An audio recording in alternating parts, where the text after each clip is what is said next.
Puis on demande de montrer que l'équation f de x égale à 0 admet une solution.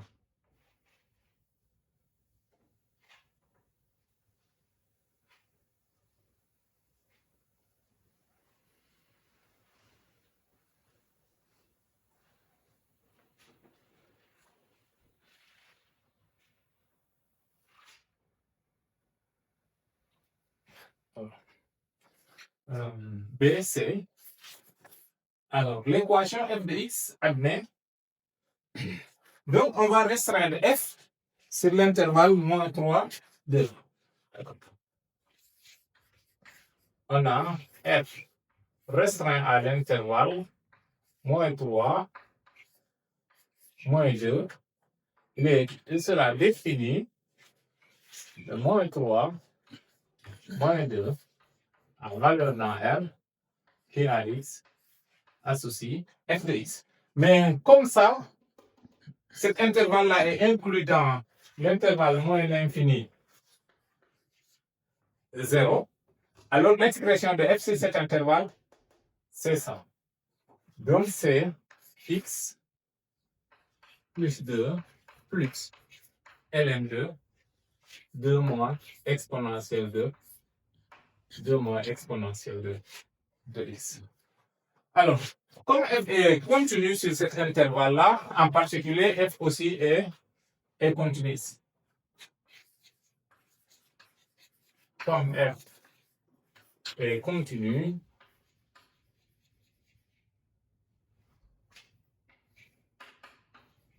sur l'intervalle moins l'infini 0, alors f est continu sur moins 3, moins 2. De plus,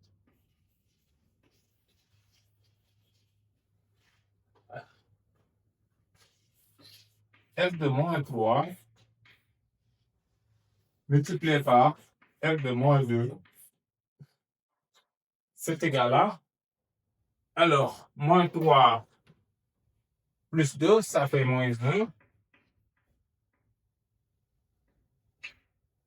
plus ln de 2, moins exponentielle de moins 3, que multiplie f de moins 2, ça saute, ça va rester ln de 2 moins exponentielle de moins 2. Bon. Ça, on peut factoriser par cet égal-là. Bon, si on calcule, ça fait moins 1 plus. Donc là, je vais aller un peu plus vite. C'est 2 exponentielle de 3 moins 1 sur exponentielle de 3. Et tout ça multiplié par ln de 2 exponentielle de 2 moins 1 sur exponentielle de 2. Donc, si on fait sortir, là, on peut faire sortir le 3, ça fait, ici, ln de exponentielle de 3, ça fait moins 1, ça fait moins 4, parce que ici, on va obtenir moins 3, et moins 1, ça fait moins 4, plus ln de 2 exponentielle de 3, moins 1, facteur de, là, ça fait moins 2, plus ln de 2 exponentielle de 2, moins 1. Et là, il faut vraiment voir que ça, c'est négatif. Ça, c'est un nombre négatif et ça, c'est positif. Il faut bien réécrire le calcul. Donc, on a, ça, c'est négatif et ça, c'est positif. F de moins quoi? F de moins 2 est inférieur à, c'est même strictement, c'est strict parce que ça ne s'annule pas.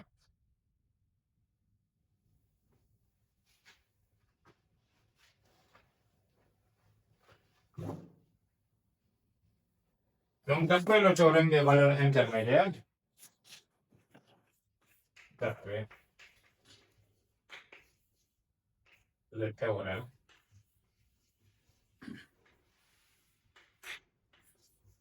des valeurs intermédiaires,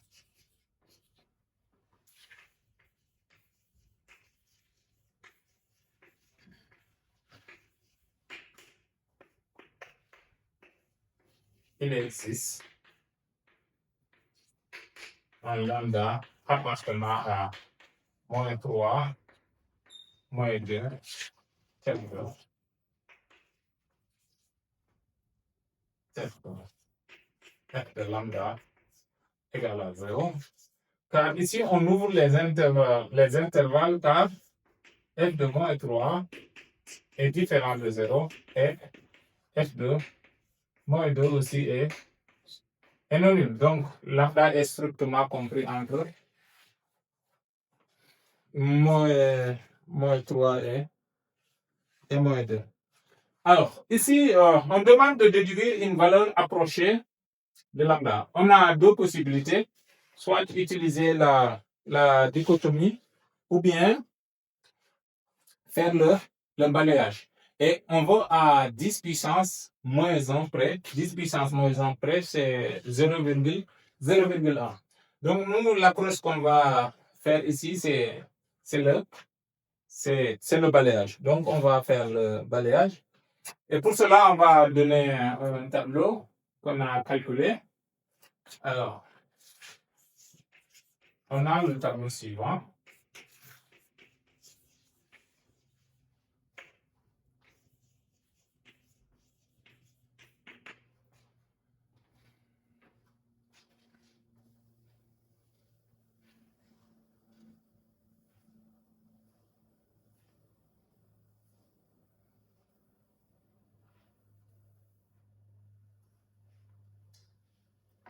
Alors, on va regarder ce qui se passe ici.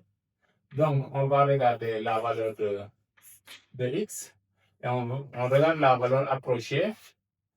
On va regarder f de x, son signe, si vous voulez.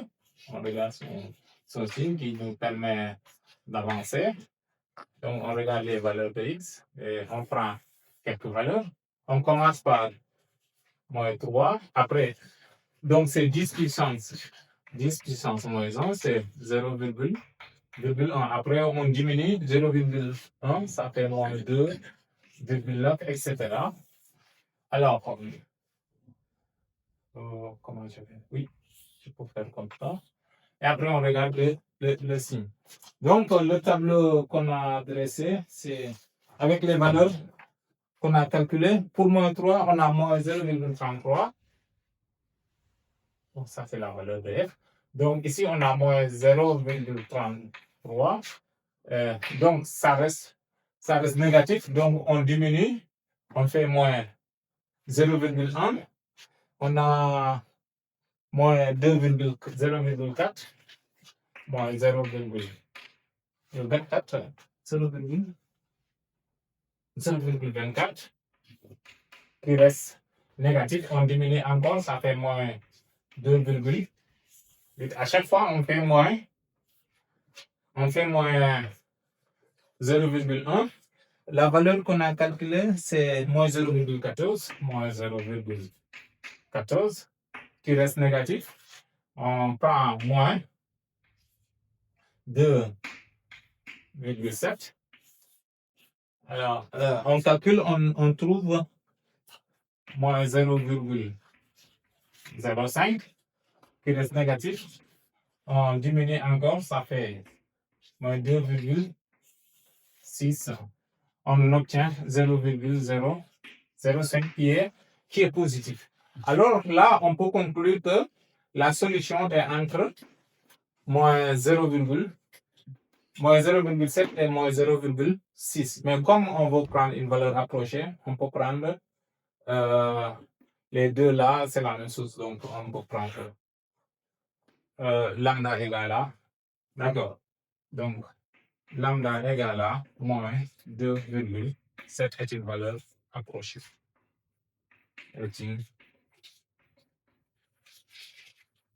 C'est une solution pour approche.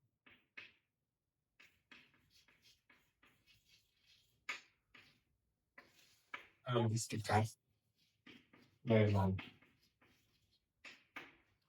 Voilà. Et maintenant, on veut tracer les asymptotes et la courbe de f. Voilà.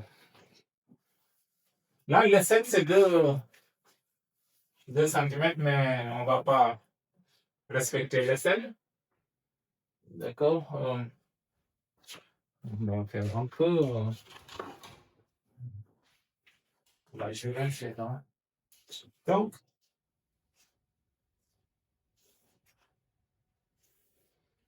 on va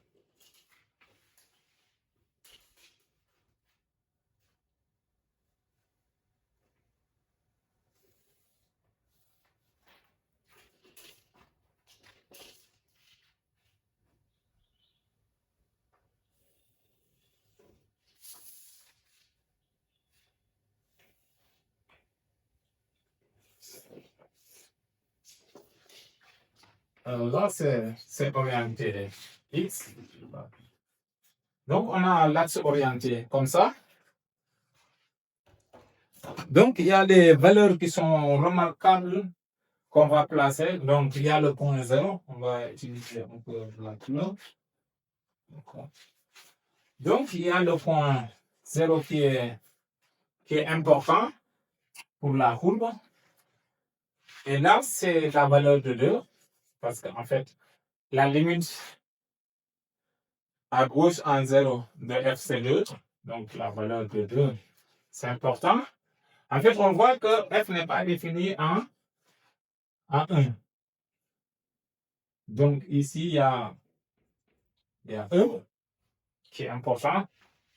Donc, E est là. Mais aussi, on voit qu'il y a un qui annule la dérivée de f. Bon, j'ai effacé. Un qui annule la dérivée de f. Donc, il y a aussi la valeur de 1 qui va nous intéresser. Donc, on va d'abord tracer les asymptotes. Ici, la limite en E, à gauche comme à droite, on a trouvé l'infini, donc c'est une asymptote. C'est une asymptote verticale.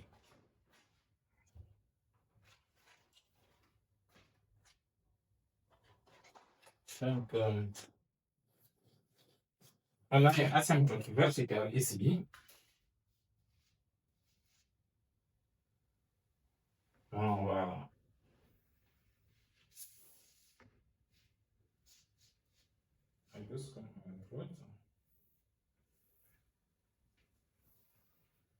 la limite en plus l'infini, c'est 0 aussi. Ça, c'est aussi une asymptote. Hein. Cette droite-là est une asymptote. Là aussi, c'est une asymptote. Parce que là, en 0 plus, on a plus l'infini. Il y a aussi l'asymptote oblique. 2 moins. OK. L'asymptote oblique, c'est x plus 2. X plus 2 plus ln de 2. Donc, y égale 1. Alors, on va regarder 2 points. 2 plus ln de 2, c'est à peu près valeur approchée 2,69. 2,69. Donc, on place 2 points, c'est-à-dire le point A de coordonnées 0,269. 0. Donc, 2,69. Ça dépasse un peu. Bon, on suppose que ici c'est 2,69.